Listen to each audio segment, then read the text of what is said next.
We have a sold-out show tonight in Hollywood, California. Man, I guess that's what texting each of you 8 times will do. What you may not know is I was actually born outside of London, in Cincinnati, Ohio. It just sounds way better if you say it that way. I was born in Cincinnati. Well, I'm Hindu, so I was reborn in Cincinnati. I'm not really sure what I did in my last life to deserve that, but... I actually did not experience much racism at all growing up in Ohio, and I can't believe that people are still racist. That is so gay. What's crazy is that if you grew up amongst a lot of white folks as an Indian person, sometimes you were referred to by members of your own race as an almond. Some of you know where I'm going with this. Because you are brown on the outside and white on the inside.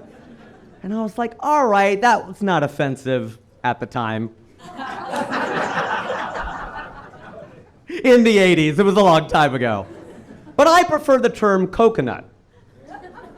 Because we're hairy. Hey, Indians are hairy, man. The men, too.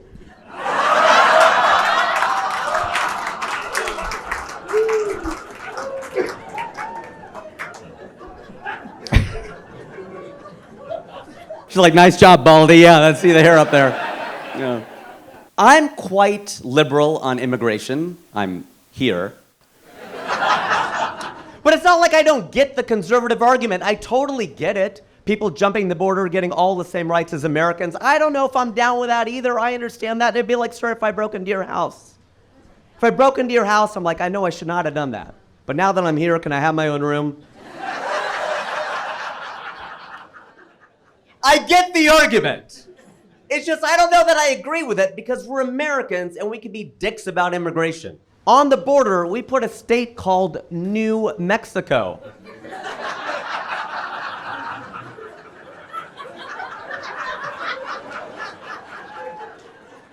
The dick move. Especially when this is old Mexico. We're taunting Mexicans to come over here. When the British divided India in parts, if they would have called Pakistan New India, my dad's side of the family might have stayed over there. Because we're Indian, we're just looking for a good deal. Same price, newer, we'll stay. I actually did not think I would become a full-time stand-up comedian. I went to school to be a doctor, because obviously... After I graduated, I went to go work at P&G. Procter & Gamble, P&G, the Peach, as I love to call it, the Peach. I worked there. The reason I use some slang is because a lot of people of color who worked at the Peach. I'm a brown guy. My manager was black. Well, he probably still is. I just haven't seen him in a while. That'd be weird. Calvin, what happened? I got promoted.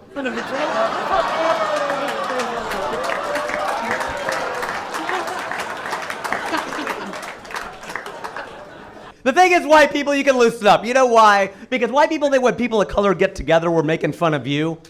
We are not. We're making fun of each other without your guilt, all right? That's what's going on. Because Calvin and I would bust on each other all the time. He was my boss. I remember one afternoon, I walked up to him. I'm like, hey, Calvin, are you free? He goes, since 1863, dog! It's a good joke. Take that to Hollywood, son. The thing is, brown people and black people were mixing a lot back then. Deepak Chopra became the most famous South Asian in America by appearing on a show hosted by Oprah Winfrey. They were a great duo. I wish they would have gotten married. She could have been Oprah Chopra.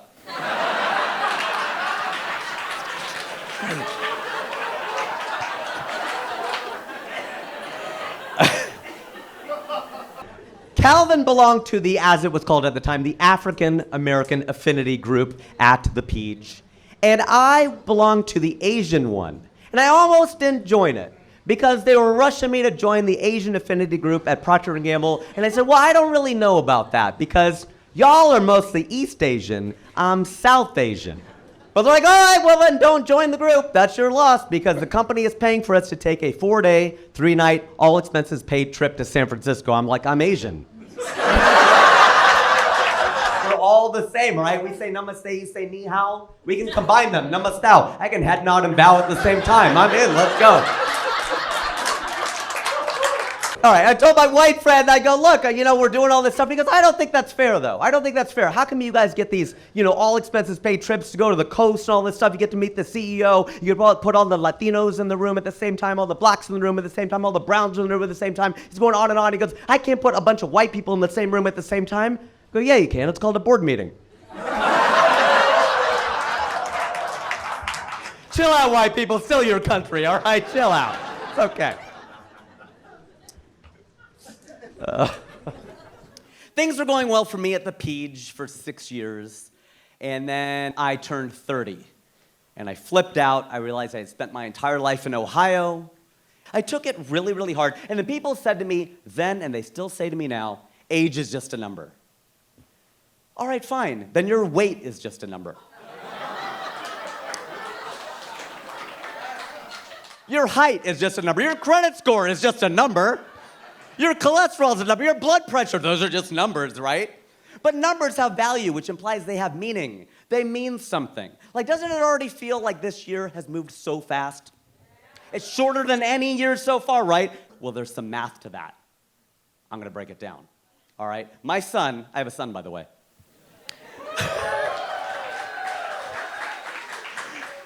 My son is turning 2 years old.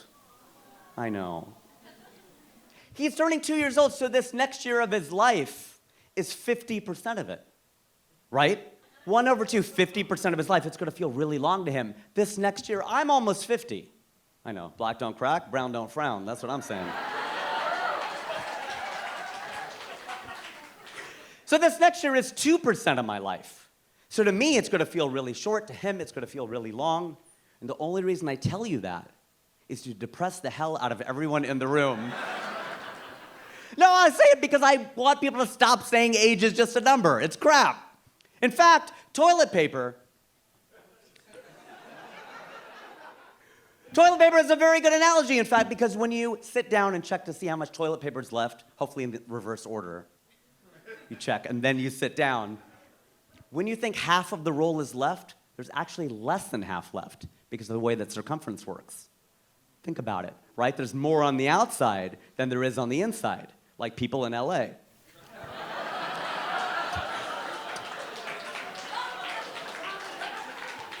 So my analogy is that life is like toilet paper. The less that's left, the faster it goes.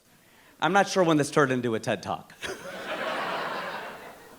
But that's okay. I turned 30, I flipped out, and I moved to California, moved to Los Angeles, specifically to be a full-time comedian and an actor. I am an actor. Although you haven't, yeah, sure, no, thank you. You haven't seen me in anything, so I'm like an auditioner. Actually booked a very weird role recently. On Netflix, there's a show called Indian Matchmaking. Some of you will know this show, and not only the brown people, a lot of people know this show, they're watching it. They now have Jewish matchmaking, they're expanding it into a franchise. And if you don't know the show, or even if you do, it's about Indian matchmaking. It's a very coy title. So I actually do the audio description for the show. Some of you will not know what that is. I will explain. If you go in Netflix into settings and turn on audio description. I know it's hard to say, Mom, I made it, when you have to tell them to go into the settings. But it's for the seeing impaired. It helps them hear what's going on. You narrate the show. It's really kind of a crazy thing. It's kind of cool to be able to do this. I don't know. It's the role that I was able to book. But that show cracks me up. Indian matchmaking cracks me up. If you've seen it, or even if you haven't, the star of the show is someone named Seema Auntie. And what her job is to connect South Asians together romantically, and she is right about 0% of the time. That's a strange premise for a show. It'd be like turning on SportsCenter. Here's all the shots Steph Curry missed last night. I don't want to see that. I want to see my boy traded from 10 feet behind the three-point line. It's crazy. But she'll say that stuff. She'll criticize, especially the women. She's a little sexist. Siba auntie. She will say to the women, Mia beti, you have too many criterias. She takes this word criteria and she makes it even more plural.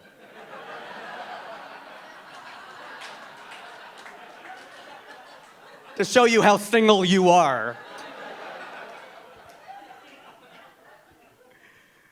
It's true that she'll say to them, she'll go, you know, you get 60, 70% of what you're looking for, it's okay. Really, auntie? When's the last time I could bring home a 60, 70% on a math test? Thing is, they always tell you in LA, you need to make yourself unique. You need to find what makes you, you. Get tired of hearing that out here. What makes you unique? That's hard to find. Out of the 100 billion people who have ever lived on Earth, the 100 billion people who have ever lived on Earth, what could you do that no one else has done? Well, mine's a little weird. I'm the only person to perform stand-up comedy on all 7 continents. Thanks. It's a little random. I'm gonna tell you how I did it. North America was easy. I'm doing it again right now. Asia was easy because of that white guy who told me to go back to India. That was the gift that keeps on giving. And India was really cool, man. It was a really, really cool thing. I went over and did a tour called Make Chai Not War. And I'm Hindu. One of my best friends, Azhar Usman, is Muslim. And we were thinking, you know what, we agree on so much, right? We watch the same movies, we listen to the same music, we laugh at the same jokes, we agree on everything except for the final destination of our souls. But we're like, you know what, maybe what we could do for Hindus and Muslims, since there's so much conflict, we'll start a comedy tour. And we're like, if Hindus and Muslims can laugh together, maybe they can live together, and you see what a great job we did with that. Problem solved. The US government, you may or may not know this, the State Department actually has a program where they send American entertainers overseas to endear America to countries while we bomb their neighbors.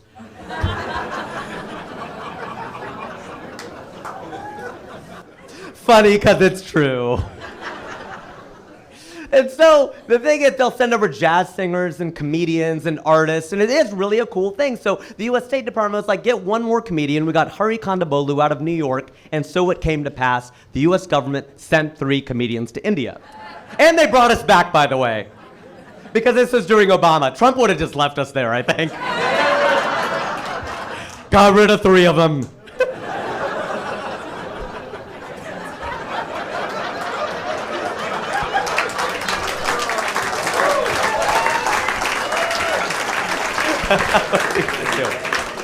These were big shows. We did 7 shows in 7 cities. It was crazy. We had an average attendance of about 1,500 to 2,000 Indians in these audiences. It was crazy. About 2,000 Indians. Well, although India is now the world's most populous country, so 1,500 Indians is like 300 Americans. Which also checks out weight-wise.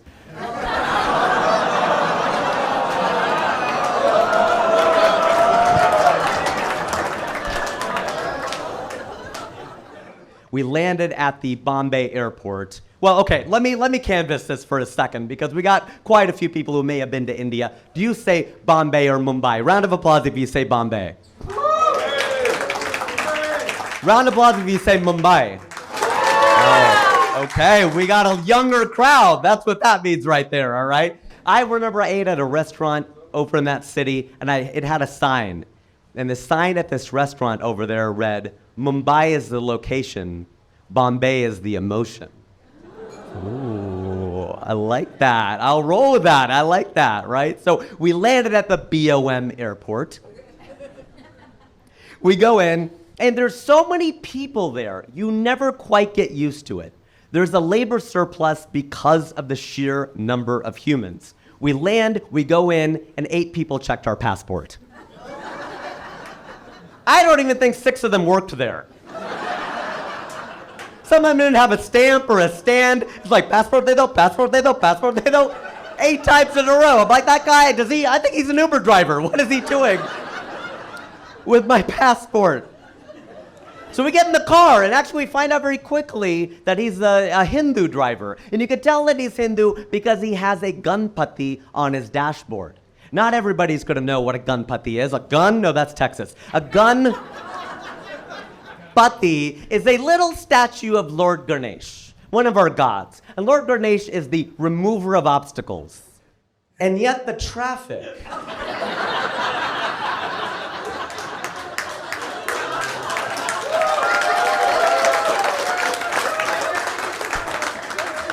Is he asleep? What's happening?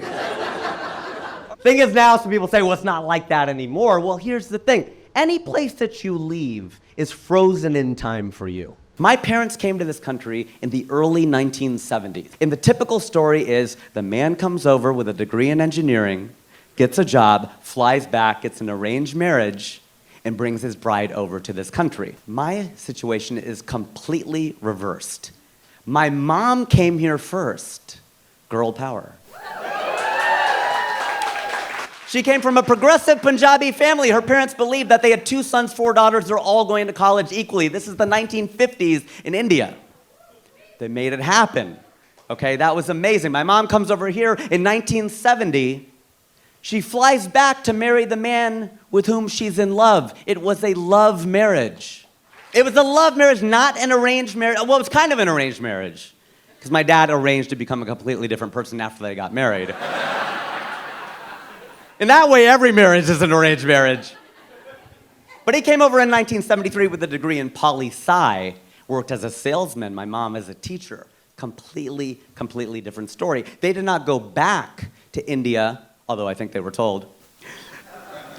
They did not go back to India until 1985, which is a long time. And we thought that was a long time until we found out recently that one of my mom's really good friends went back to India for the first time this year. She left in 1968. And she gets back and she's like, oh my God.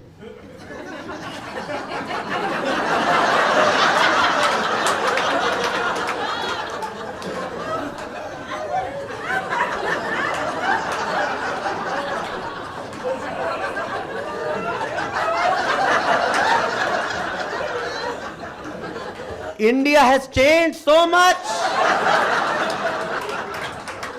The boys are so respectful now. I used to walk down the street, they would whistle at me, they don't whistle anymore.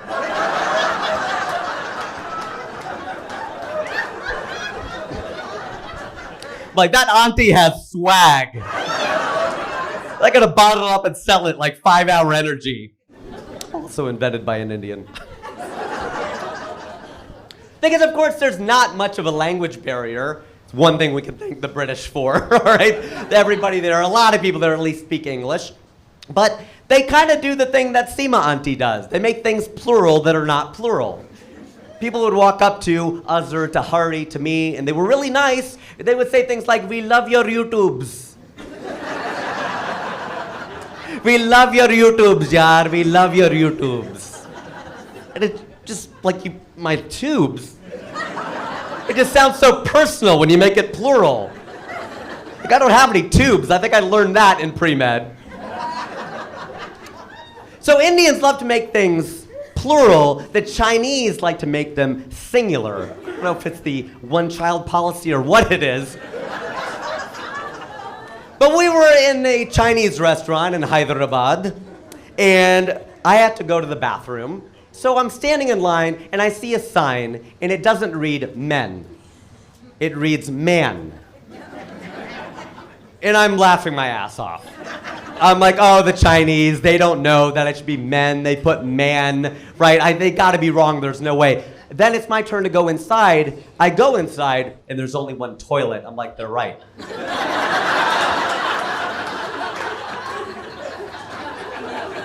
It's man. You can fit only one man in here at a time. The Chinese are always right, damn it.